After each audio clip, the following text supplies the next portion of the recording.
Hi there, welcome to this week's episode of The Athletic Horse, and this week we're talking about thermoregulation.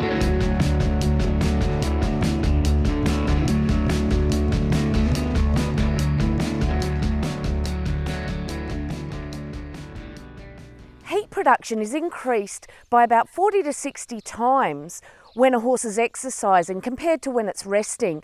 So this heat production is actually one of the downsides of the horse being so athletic.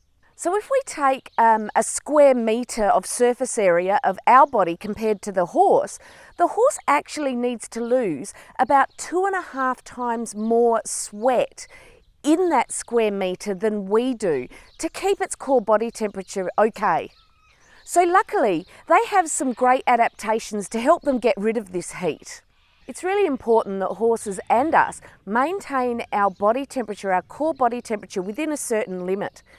And this is a balance between heat gain and heat loss. Muscle contractions produce heat. And in fact, muscle contractions during exercise produce enough heat to raise the horse's core body temperature by between 3 and 5 degrees.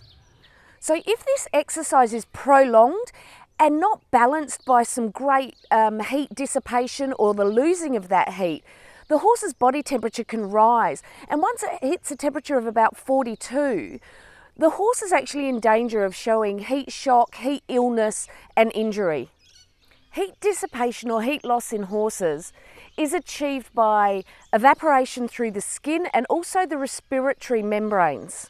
There's also some convective loss of heat through the air over the skin and also the respiratory membranes. So the heat generated in the muscle is transported by the blood to the skin and also the respiratory tract. And there that heat is lost into the ambient air. After exercise, when a horse is at high temperature, it relies on evaporation for 85% of its heat loss and respiration for 15% of the heat loss. And to maximise heat loss through evaporation, the horse really relies on sweating. In the horse, they have apocrine sweat glands, which means they have a sweat gland that's associated with every individual hair follicle. Often when you see horses start to sweat, you'll notice this white sweat or white colour.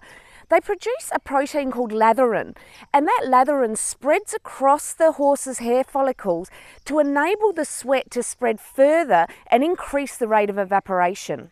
So compared with us, who also sweat over our whole body, the horse will actually sweat and has evolved to sweat at about 3 times the rate of humans due to this massive heat production. In fact, in intense exercise, they can sweat about 10 to 15 litres of sweat per hour. So as you can see, the sweat process is so very important to the horse, which means it's really important that we allow them to sweat and allow them to cool down through evaporation. When the ambient temperature or the weather is very humid, evaporation rates drop, and this is where we need to be really careful exercising our horses too much because their heat loss mechanisms are inhibited. For more information about exercising your horses in the heat and how to deal with the heat and how to cool your horse down, have a look at my other videos, Heat and the Horse. There's a series of 3 that gives a lot more information on how to work with your horse in hot temperatures. So we talked a little bit about the respiratory system as well. So let me use this opportunity to dispel a bit of a myth about horses and their big blowouts after exercise. Often when you see a horse at the end of a cross country or a gallop or an intense amount of exercise, you see them doing these big blows and big snorts. And it's often been thought that they're trying to get oxygen back into their body.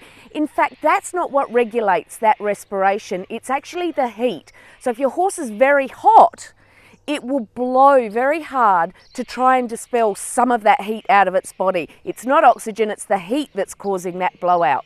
Thanks for listening. Hope this was interesting. Please click like on the video, subscribe to the channel, and I'll catch you all next week.